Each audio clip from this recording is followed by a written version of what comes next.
ಆ ಭೀಮ ಅದನ್ನ ಒಡೆದು ಜೊತೆ ಇರೋ ಹುಡುಗಿಗೂ ಕೊಡ್ತಾನೆ. ಇನ್ನು ಅಭಿಮನ್ಯು ರಿಟೈರ್ಡ್ ಆದ್ಮೇಲೆ ವಸಂತನಂತ ನುರಿತ, ಆಮೇಲೆ ಬುದ್ಧಿವಂತ ಚತುರ ಒಬ್ಬ ಮಾವುತ ಆನೆ ಹಿಡಿಯಲ್ಲಿ ಇರ್ಬೇಕು. ಏನ್ ಕೆಲಸ ಮಾಡ್ತಾನೆ ಅಂದ್ರೆ ಆನೆ ನಿತ್ತಲ್ಲಿ ಹೋಗಿ ಬೆಕ್ಕಿನ ತರ ಹೋಗಿ ಆನೆ ಹುಡ್ಕೆ ಬರ್ತಾನೆ. ಅಭಿಮನ್ಯ ಅವನದು ಮೈಂಡ್ ಸೆಟ್ ಒಂದೇ, ಅವನಿಗೆ ಬಂದ ಐಡಿಯಾ ಬಹುಶಃ ಅಭಿಮನ್ಯುಗೂ ಬರ್ತಿತ್ತೇನೋ, ಅಭಿಮನ್ಯುಗೆ ಬಂದಿದ್ದ ಅವನಿಗೂ ಬರ್ತಿತ್ತು. ಯಾಕಂದ್ರೆ ಏಕಕಾಲದಲ್ಲಿ ಅವನು ಸಿಗ್ನಲ್ ಕೊಡ್ತಿದ್ದ, ಅಭಿಮನ್ಯು ಒಂದು ಆನೆ ಇತ್ತು ಭಾರಿ ಫೈಟ್ ಮಾಡ್ತಾ ಇರ್ಬೇಕಾರೆ. ಮೊನ್ನೆ ನಾನು ವಿಕ್ರಾಂತನ ನೋಡಿದೆ, ವಿಕ್ರಾಂತ್ ಕರಡಿ ಒಂದೇ ತರ ಇದ್ದಾರೆ, ಏನು ವ್ಯತ್ಯಾಸನೇ ಇಲ್ಲ. ವಿಕ್ರಾಂತ್ ಹೈಟು ಇದ್ದಾನೆ, ಆದ್ರೆ ಆ ತಲೆ ಕೊಟ್ಕೊಂಡು ಒಂದು ಕಂಬಕ್ಕೆ ತಲೆ ಕೊಟ್ಕೊಂಡು ಭಾರಿ ಬೇಜಾರದಲ್ಲಿ ನಿಂತಿದ್ದ. JCB ಸೌಂಡ್ ಬಂದ ಕೂಡಲೇ ಅಲ್ಲಿಗೆ ಹೋಗಿ JCB ಹೋಗಿ ಅಟ್ಯಾಕ್ ಮಾಡಕ್ ಹೋಗಿ ಅವನ ತೆಗ್ದಿದ್ದು ಮಣ್ಣೆಲ್ಲ ಮೈ ಮೇಲೆ ಹಾಕೊಂಡು JCB ಇದು ಮಾಡಕ್ಕೆ ಬಿಡ್ತಿರ್ಲಿಲ್ಲ, ಕೆಲಸ ಮಾಡಕ್ಕೆ. ಆಮೇಲೆ ದನ ಯಾರು ಮೇಯ್ಸಕ್ ಕಟ್ಟಿದ್ರೆ ಹೋಗಿ ಆ ದನ ಸಾಯಿಸಿ ಅದು ತುಣಿದು ಹಾಕ್ತಿದ್ದ.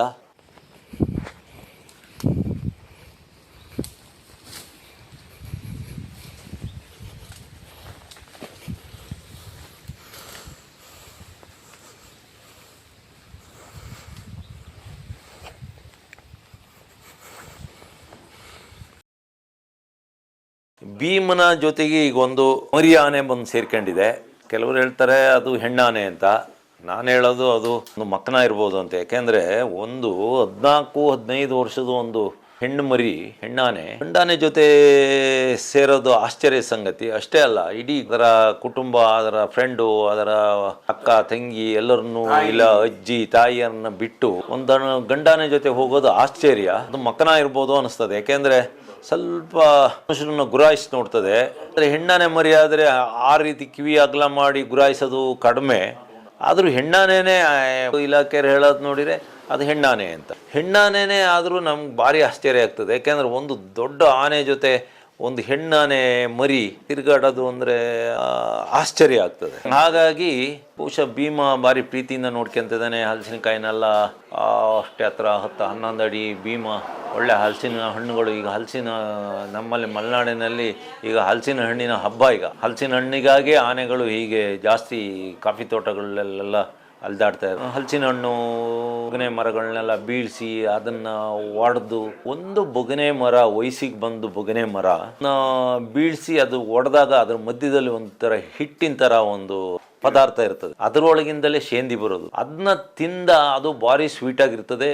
ಹಿಂದೆ ಮಲೆನಾಡಲ್ಲಿ ಕಷ್ಟದ ಕಾಲದಲ್ಲಿ ಆ ಕಾಲದಲ್ಲಿ ಈ ಬೊಗನೆ ಮರಗಳನ್ನ ಒಡೆದು ಒಳಗಿರೋ ಹಿಟ್ಟನ್ನು ಹೊರಗೆ ತೆಗೆದು ಅದನ್ನ ಬ್ಯಾಪೆಗೆ ಹಾಕಿ ಒಣಗಿಸಿ ಅದನ್ನ ಆಹಾರ ಆಗಿ ಉಪಯೋಗಿಸ್ತಿದ್ರು. ಅನ್ನದ ಜೊತೆ ಹಾಕಿ ಕಡುಬು ಅಂತ, ಪುಂಡಿ ಅಂತಾರೆ ಮಂಗಳೂರಲ್ಲಿ, ನಮ್ಮಲ್ಲೆಲ್ಲ ಕಡುಬು ಅಂತೀವಿ. ಅದನ್ನ ಮಾಡ್ತಿದ್ರು, ಇಲ್ಲ ಅದನ್ನ ಕುದಿಸಿ ಕುಡಿತಿದ್ರಂತೆ. ನಮ್ಮ ಪೂರ್ವಿಕರೆಲ್ಲ ಹೇಳ್ತಾರೆ ಮಲೆನಾಡಿ. ಟೀಚರ್ ಬರೋಕ್ಕಿಂತ ಹಿಂದೆ, ಟೀಚರ್ ಬಂದ ಮೇಲೂ ಏನು ಬರ್ತಾನೆ ಹೋಗ್ಲಿಲ್ಲ, ಬಂದ್ಕೂಡ ಏನು ಬರ್ತಾನೆ ಹೋಗ್ಲಿಲ್ಲ ಆ ಕಾಲದಲ್ಲಿ. ಅದನ್ನ ಆನೆಗಳು ಒಂದ್ಸತಿ ತಿಂದಾಗ ಅದರೊಳಗಿರೋ ಒಂದು ಮಾದಕ ವಸ್ತು ಇರ್ತದೆ, ಅದೇ ಶೇಂದಿ ಅಂತ, ಟಾಡಿ. ಬೊಗನೆ ಶೇಂದಿ ನಮ್ಮ ಮಲೆನಾಡಲ್ಲಿ ಭಾರಿ ಫೇಮಸ್. ಟೀಚರು ಈ ಬೊಗನೆ ಶೇಂದಿನ ಕುಡಿದು ಅದಕ್ಕೆ ಮಲ್ನಾಡ್ ಟಾನಿಕ್ ಅಂತ ಹೆಸರಿಟ್ರು. ಬೊಗನೆ ಶೇಂದಿಗಳನ್ನ ನಿರಂತರವಾಗಿ 3-4 ತಿಂಗಳು ಕುಡಿದ್ರೆ ಮನುಷ್ಯರಿಗೆ ಕಲರ್ ಬರ್ತದೆ, ಕೆಂಪಾಗ್ತಾರೆ. ಮತ್ತೆ ಅದು ಮುಗಿದ ಕೂಡಲೇ ಬೇಸಿಗೆಯಲ್ಲಿ ಮಳೆಗಾಲದಲ್ಲಿ ಶರಾಬ್ ಕುಡಿದು ಕಪ್ಪಾಗ್ತಾರೆ. ಅದು ನಮ್ಮ ಮಲೆನಾಡಿನ ಒಂದು ನಡೆಯ ಒಂದು ಕ್ರಿಯೆ.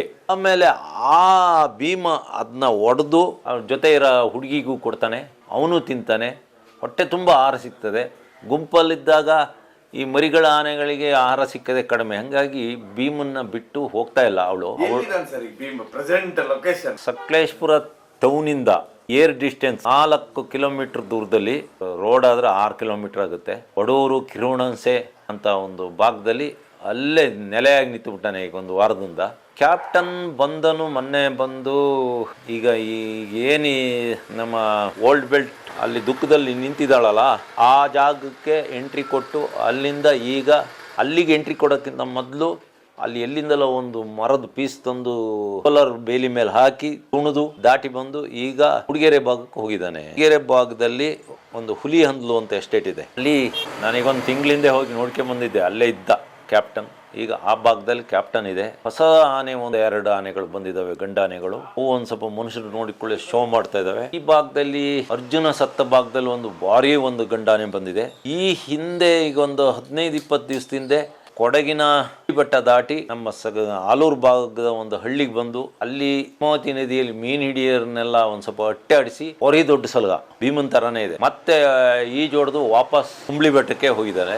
ಈಗ ಆನೆಗಳದ್ದು ಒಂದ್ ಸ್ವಲ್ಪ ಗಂಡಾನೆಗಳು ವಲಸೆ ಜಾಸ್ತಿ ಬರ್ತಾ ಇದಾವೆ ನಮ್ಮ ಭಾಗಕ್ಕೆ. ಅರ್ಜುನನ್ನು ಹೊಡೆದಿದ್ದಾನೆ ಸಿಗಲೇ ಇಲ್ಲ ಇವತ್ತಿಗೂ. ಹೊಡೆದ ಆನೆ ಇದ್ದಾನೆ, ಆದ್ರೆ ಎಲ್ಲಿದ್ದಾನೆ ಅಂತ ಯಾರಿಗ್ ಗೊತ್ತಿಲ್ಲ. ಇತ್ತೀಚೆಗೆ ಘಾಟ್ ಬಾರ್ಡರ್ ಎಲ್ಲೋ ಬಂದು ಕಾಣಿಸ್ಕೊಂತು ಅಂತ ಕೆಲವ್ರು ಹೇಳಿರು. ಪಾಡಿಗಿರ ಆನೆ ಅದು, ಆನೆ ಮನುಷ್ಯರು ಸಾಯಿಸೋ ಆನೆ ಅಲ್ಲ ಅದು. ಮನುಷ್ಯ ಅವತ್ತು ಅರ್ಜುನ್ ಹತ್ರ ಫೈಟ್ ಆದಾಗ ಒಬ್ಬ ನಮ್ಮ ಆನೆ ಜೊತೆ ಬಂದು ಹುಡುಗ ಅದಕ್ಕೆ ಸಿಕ್ಕಿದಾಗ ಅದು ಏನೂ ಮಾಡಲ್ಲ, ಬರೀ ಸೊಂಡ್ಲಲ್ಲಿ ಹಿಂಗೆ ಮೂಸ್ ನೋಡಿ ಹೋಗಿ. ಮನುಷ್ಯರು ಸಾಯಿಸೋ ಆನೆ ಅಲ್ಲ.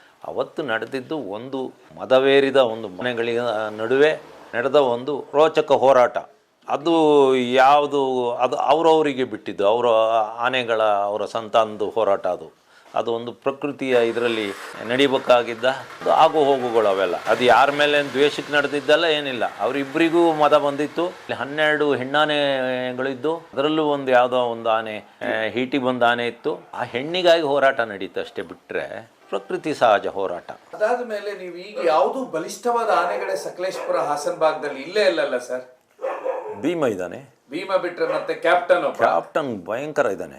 ಕ್ಯಾಪ್ಟನ್ ಇದನ್ನಲ್ಲ, ಕ್ಯಾಪ್ಟನ್ ಒಂದು ಸ್ವಲ್ಪ ಗೂನ್ ಬೆನ್ನಿನ ಆನೆ, ಆಕರ್ಷಕವಾದ ಆನೆ ಅಲ್ಲ. ತಲೆ ಬಿಟ್ಟರೆ ಕಡಿಮೆ ಇಲ್ಲ. ಆಮೇಲೆ ಕ್ಯಾಪ್ಟನ್ನ ಹೆಜ್ಜೆ ಉಂಟಲ್ಲ, ಅಗಲ ಹೆಜ್ಜೆಗಳು, ಒಂದೊಂದು ಕಾಲು ಒಂದು ಕಂಬ ಇದ್ದಂಗಿದಾವೆ. ಭೀಮನ್ಕಿಂತ ಸ್ಟ್ರಾಂಗ್ ಇದ್ದಾನೆ. ಆದ್ರೆ ಭೀಮನ ಬಾಡಿನೇ ಬೇರೆ ಥರ, ಇದು ಬೇರೆ. ಕ್ಯಾಪ್ಟನ್ ಇದ್ದಾನೆ. ಈಗ ಇವೇ 2 ಆನೆಗಳು. ಈಗ ಇನ್ನೊಂದು ಭೀಮನ್ಕಿಂತ ಹೈಟು ಒಬ್ಬ ಬಂದಿದ್ದಾನೆ. ಅರ್ಜುನ ಸತ್ತ ಭಾಗದಲ್ಲೇ ತಿರ್ಗಾಡ್ಕೊಂಡಿದ್ದಾನೆ, ಬಲಾಢ್ಯ ಆಗಿದ್ದಾನೆ. ನೀವು ಇತ್ತೀಚೆಗೆ ಸಕ್ಕರೆ ಬೈಲಿಗೆ ಹೋಗಿದ್ರಾ? ವಿಕ್ರಾಂತ್ ನೋಡ್ತೀರಾ, ಮಖನ ನೋಡ್ತೀರಾ, ಎಲ್ಲ ಹೇಗಿದ್ದಾರೆ? ಯಾವತ್ತು ಹೋಗಿದ್ದೀರಾ ಸರ್ ಸಕ್ಕರೆ ಬೈಲಿಗೆ? ಭದ್ರಾದಿಂದ ದಾರಿ ತಪ್ಪಿ ಹುಲಿಕಲ್ ಘಾಟಿಗಾಗಿ ಸಿದ್ದಾಪುರಕ್ಕೆ ಹೋದಾಗ ನಾನು ಸಿದ್ದಾಪುರಕ್ಕೆ ಹೋಗಿದ್ದೆ. ಸಿದ್ದಾಪುರದ ಕಾಡೊಳಗೂ ಹೋದೆ. ನನ್ನಿಂದ ಒಂದು 200 ಮೀಟರ್ ದೂರದಲ್ಲಿ ಆನೆ ಇತ್ತು, ಯಾವ್ದು ಸರ್? ಅಡ್ಕ ಬಡ್ಕ. ಆಮೇಲೆ ಅವಾಗ ಅದನ್ನ ಹಿಡಿದ್ರು. ಆಮೇಲೆ ಅದು ರಾತ್ರಿ ಇದಕ್ಕೆ ತಗೊಂಡು ಹೋದ್ರು ಸಕ್ಕರೆ ಬೈಲಿಗೆ. ನಾನು ಹೋಗಿದ್ದೆ ಸಕ್ಕರೆ ಬೈಲಿಗೆ. ಪಶ್ಚಿಮ ಘಟ್ಟದ ಬಾರ್ಡರ್ಲಿ ತಾಯಿ ಸತ್ತೋಗಿದ್ದ ಒಂದು ಮರಿ ಹಿಡಿದಿದ್ದೆ. ಆ ಮರಿನ ಅದೇ ಐರಾವತ, ಅದನ್ನ ಮಾತಾಡಿಸಿದೆ. ಏನೋ ಕಣ್ಣಲ್ಲಿ ಅದು ನೋಡಿ ಕೂಡ ಕಣ್ಣಲ್ಲಿ ನೀರು ತುಂಬಿತು ನನಗೆ. ಯಾಕೆಂದ್ರೆ ಅವತ್ತು ಆ ತಾಯಿ ಸತ್ತಾಗ ಕೂಗಾಡ್ತಿತ್ತು, ತಾಯಿ ಹತ್ರಕ್ಕೆ ಹೋಗೋದು ಹಿಂಗೆ ಆ ಥರ ಆಡ್ತಾ ಇತ್ತು. ಆಮೇಲೆ ನಾವೇ ಹಿಡ್ದಿದ್ದು ಒಂದು ಆನೆ ಕೇಶವ, 2 ಕಣ್ಣು ಇರಲಿಲ್ಲ. ಇಲ್ಲಿ ಹಿಡಿದಾಗಲೇ 2 ಕಣ್ಣು ಇರಲಿಲ್ಲ. ನನಗೆ ಸಾಕಿದ್ದಾರೆ. ಫಸ್ಟು ಸಕ್ಕರೆ ಬೈಲ್ ಬಗ್ಗೆ ನನಗೆ ಇವರು ಹೇಳಿ ಒಂದು ಸ್ವಲ್ಪ ಅಭಿಪ್ರಾಯ ಇರಲಿಲ್ಲ. ಈಗ ನೋಡಿದ್ರೆ ಆನೆಗಳನ್ನ ಭಾರಿ ಚೆನ್ನಾಗಿ ಸಾಕ್ತಾ ಇದ್ದಾರೆ. ಅಲ್ಲೊಂದು ಕಾಡಿಗೆ ತಗೊಂಡೋಗಿ. ಆಮೇಲೆ ನಮ್ಮಲ್ಲಿ ಭಾರಿ ಒಂದು ಕಿತಾಪತಿ ಒಬ್ಬ ಇದ್ದ. ಯಾವ ಕಾನಳ್ಳಿಕೊಳ್ಳೂ ಇಲ್ಲ, ಅವರೆಲ್ಲಕ್ಕಿಂತ ಒಬ್ಬ ಕಿತಾಪತಿ ಇದ್ದ. ಅವನಿಗೆ ಒಂದು 12-14 ವರ್ಷದ ಹುಡುಗ, 12 ವರ್ಷ ಇರ್ಬೋದು, ಮಕ್ಕನ. ಅವನ್ನ ಹಿಡಿದು ಕಳಿಸಿದ್ದು. ಅವನಿಗೆ ಇಷ್ಟು ತೊಂಟೆ ಕೊಡ್ತಿದ್ದ ಅಂದರೆ ಎಲ್ಲಿ ಅವನಿರೋ ಏರಿಯಾದಲ್ಲಿ ಎಲ್ಲಿ JCB ಮಣ್ಣು ತೆಗಿಯಾಗೇ ಇರಲಿಲ್ಲ. JCB ಸೌಂಡ್ ಬಂದ ಕೂಡಲೇ ಅಲ್ಲಿಗೆ ಹೋಗಿ JCBಗೆ ಹೋಗಿ ಅಟ್ಯಾಕ್ ಮಾಡೋಕ್ಕೆ ಹೋಗಿ ಅವನ ತೆಗ್ದಿದ್ದು ಮಣ್ಣೆಲ್ಲ ಮೈ ಮೇಲೆ ಹಾಕೊಂಡು JCB ಇದು ಮಾಡೋಕ್ಕೆ ಬಿಡ್ತಿರ್ಲಿಲ್ಲ, ಕೆಲಸ ಮಾಡೋಕ್ಕೆ.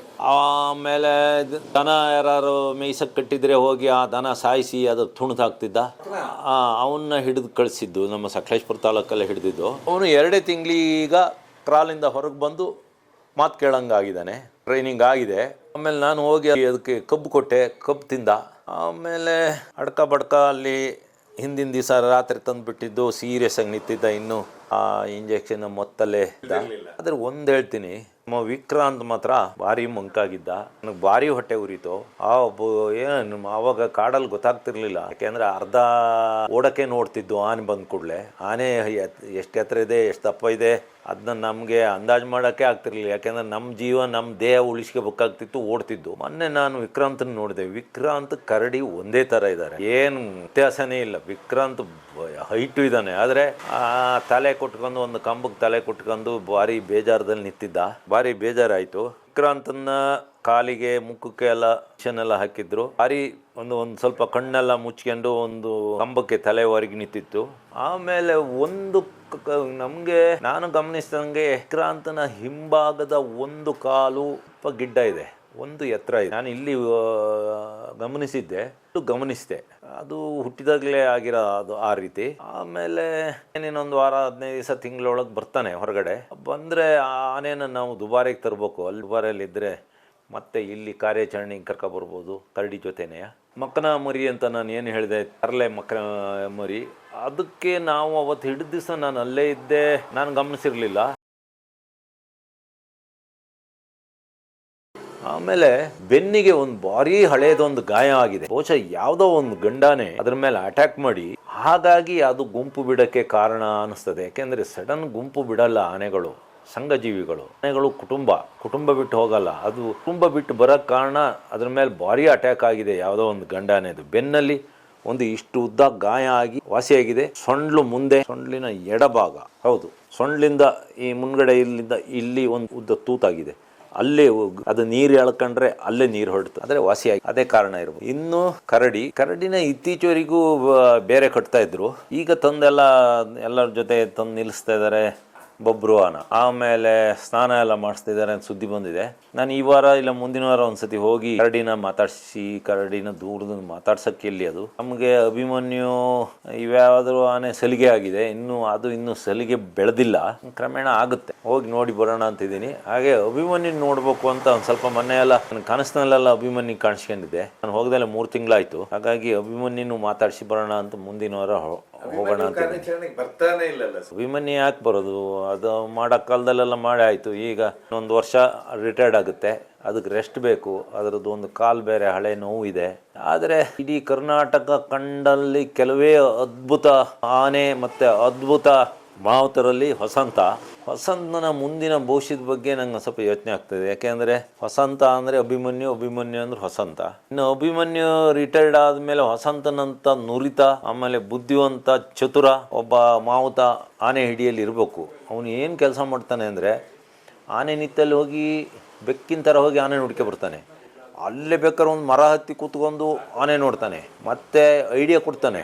ಹಗ್ಗ ಹೇಗೆ ಹಾಕಬೇಕು, ಇಲ್ಲ ಹೇಗೆ ಇದು ಮಾಡಬೇಕು, ಹೇಗೆ ಎಳಿಬೇಕು, ಅದೆಲ್ಲ ಅವನಿಗೆ ಐಡಿಯಾ ಗೊತ್ತು. ಆಮೇಲೆ ಆನೆಗಳನ್ನ ಈಗಿನ ಚೇಂಜ್ ಆಗಿದೆಯಲ್ಲ, ಆನೆಗಳನ್ನ ಲಾರಿಗೆ ದೂಕೋದು ರೀತಿ ನೀತಿ ಎಲ್ಲ ಚೇಂಜ್ ಆಗಿದೆ. ಅಂದರೆ ಹಳೆ ಪದ್ಧತಿಯಲ್ಲಿ ಅವನು ದೂಕ್ತಿದ್ದ, ಅದರಲ್ಲೂ ಭಾರಿ ಐಡಿಯಾದಲ್ಲಿ ಹೊಡಿಸ್ತಿದ್ದ. ಅಭಿಮನ್ಯ ಅವನದು ಮೈಂಡ್ ಸೆಟ್ ಒಂದೇ. ಅವನಿಗೆ ಬಂದ ಐಡಿಯಾ ಬಹುಶಃ ಅಭಿಮನ್ಯುಗೂ ಬರ್ತಿತ್ತೇನೋ, ಅಭಿಮನ್ಯುಗೆ ಬಂದಿದ್ದ ಅವನಿಗೂ ಬರ್ತಿತ್ತು. ಯಾಕಂದ್ರೆ ಏಕಕಾಲದಲ್ಲಿ ಅವನು ಸಿಗ್ನಲ್ ಕೊಡ್ತಿದ್ದ. ಅಭಿಮನ್ಯು ಒಂದು ಆನೆ ಇಂತು ಭಾರಿ ಫೈಟ್ ಮಾಡ್ತಾ ಇರ್ಬೇಕಾರೆ ಗಮನ ಬೇರೆ ಕಡೆ ಹೋಗಿರ್ತಿತ್ತು. ಪ್ರಾಣಿಗಳದ್ದು ಗಮನ ಒಂದೇ ಕಡೆ ಇರಕ್ಲ, ಪಕ್ಕಕ್ಕೆ ಅಲ್ಲಿ ಇಲ್ಲಿ ನೋಡೋದು ತೆಗೆದು ಹೊಡೆದು ಬಿಡ್ತಿದ್ದ ಅಭಿಮನ್ಯು. ಅದು ಅಷ್ಟು ಸುಲಭ ಅಲ್ಲ. ಅದು ಭಾರಿ ಅಬ್ಸರ್ವ್ ಮಾಡ್ತಾ ಇರ್ಬೇಕು. ಎದುರ ಆನೆಗಳ ಮೇಲೆ ಒಂದು ನಿಗಾ ಇಟ್ಟಿರ್ಬೇಕು. ನಾವು ಇತ್ಲ ನೋಡಿದ್ರೆ ಆಗಲ್ಲ. ಅಂತರ್ದ ಮಾವುತ ಬೇಕು. ಒಂದು ಆನೆ ಬೇರೆ ಒಂದು ಆನೆನೇ ಕೊಡ್ಬೇಕು, ಒಂದು ಒಳ್ಳೆ ಆನೆನೆ. ರಿಟೈರ್ಡ್ ಆದ್ಮೇಲೆ ಅದನ್ನ ನೋಡ್ಕೊಳಕ್ಕೆ ಅವನ ಮಗ ಇದ್ದಾನೆ, ಇಲ್ಲ ಬೇರೆಯವ್ರು ಇದ್ದಾರೆ.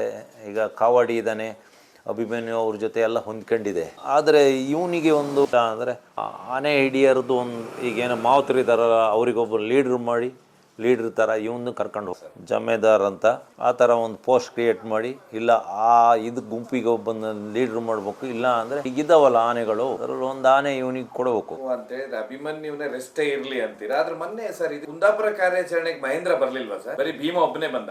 ಇಲ್ಲ, ಭೀಮ, ಏಕಲವ್ಯ, ಮಹೇಂದ್ರ ಬಂದಿದ್ದು. ಆದರೆ ಅವರು ಅದನ್ನ ಲಾರಿಯಿಂದ ಇಳಿಸ್ಲಿಲ್ಲ. ಭೀಮ ಒಂದೇ ಹೋಗಿದ್ದು ಕಾಡಿಗೆ. ಭೀಮ ಬರ್ಬೇಕಾದ್ರೆ ಸ್ವಲ್ಪ ಕತ್ಲೆ ಆಗಿತ್ತು. ನಾನು ಅಲ್ಲೇ ಇದ್ನಲ್ಲ,